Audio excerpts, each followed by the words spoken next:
হঠাৎই online news পোর্টালে সংবাদগুলি দেখতে দেখতে এই সংবাদটিও চোখে ভেসে এলো যে লোকসভা ফলাফলের ঘোষণা ৪ঠা জুন হওয়ার পরে যদি এনডিএ ক্ষমতায় আসে এবং তৃতীয়বারের জন্য প্রধানমন্ত্রী হিসাবে নরেন্দ্র মোদী শপথ গ্রহণ করেন, তাহলে তার শপথ গ্রহণ অনুষ্ঠানের আগেই প্রধানমন্ত্রী নরেন্দ্র মোদী পিএম কিষাণ সম্মান নিধি যোজনার ১৭তম কিস্তির টাকা কৃষকদের ব্যাঙ্ক অ্যাকাউন্টে ট্রান্সফার করবেন। যদিও সংবাদটা দেখার পরে ব্যক্তিগতভাবে আমার অবাক লেগেছে বা অসম্ভব বলে মনে হয়েছে, তবুও ভাবলাম আপনাদের সঙ্গে এই সংবাদটি শেয়ার করা যেতে পারে। তো আমরা সকলেই প্রধানমন্ত্রী কিষাণ সম্মান নিধি যোজনার ১৭তম কিস্তির জন্য অপেক্ষা করছি। তারই মাঝে এই ধরনের একটা সংবাদ আমরা সম্পূর্ণ ভিডিওতে দেখে নেব।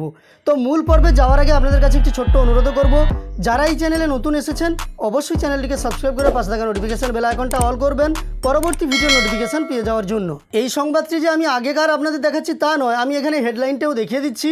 এবং এই জায়গায় দেখতে পাচ্ছেন 4টা 2 বিকাল 4টা 2 সংবাদ 2রা জুন 2024, অর্থাৎ আজকেই বিকাল 4টা 2 এই সংবাদটি অনলাইন নিউজ পোর্টালে প্রকাশিত হয়েছে।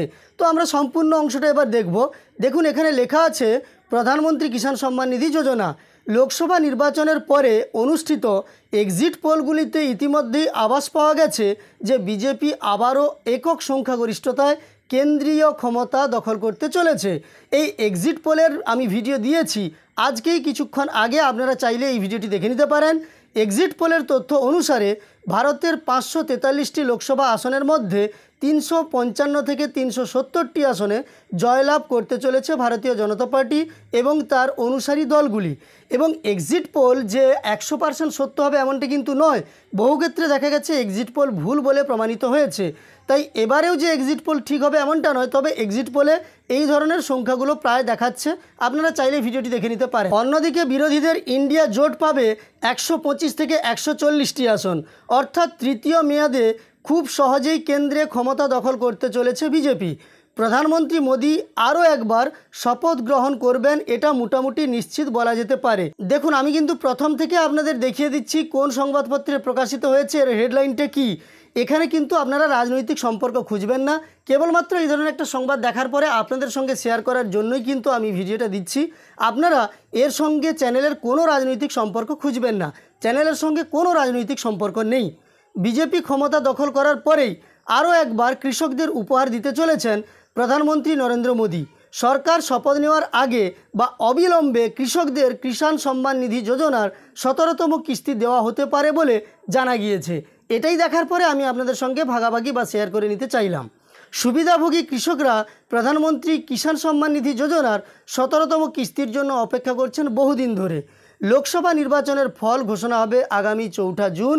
আর লোকসভা নির্বাচনের ফল ঘোষণার ঠিক পরেই প্রধানমন্ত্রী নরেন্দ্র মোদী কৃষকদের ব্যাঙ্ক অ্যাকাউন্টে টাকা দিয়ে দেবেন বলে জানা যাচ্ছে।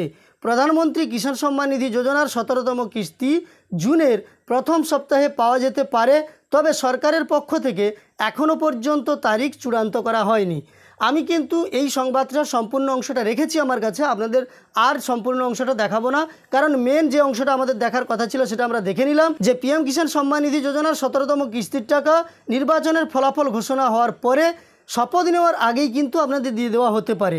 আপনারা দেখেছেন, আমি কিষাণ ই মিত্র থেকে আপনাদের দেখিয়েছি যে সেখানে দেখানো হচ্ছে প্রধানমন্ত্রী কিষাণ সম্মান নিধি যোজনার 17তম কিস্তির টাকা আপনাদের ব্যাঙ্ক অ্যাকাউন্টে পাঠানো হবে জুনের প্রথম সপ্তাহে, তবে ডেট ঘোষণা হবে শীঘ্রই বলে জানানো হয়েছিল।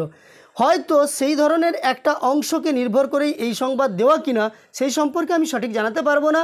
যাই হোক, অনলাইন নিউজ পোর্টালে পাওয়া সংবাদটি আপনাদের সঙ্গে শেয়ার করলাম। আমার মতামত যে এটা অসম্ভব বলে মনে হচ্ছে, শপথ নেওয়ার আগে টাকা ট্রান্সফারটা যেন বেমানান লাগছে। আপনি কি মনে করেন?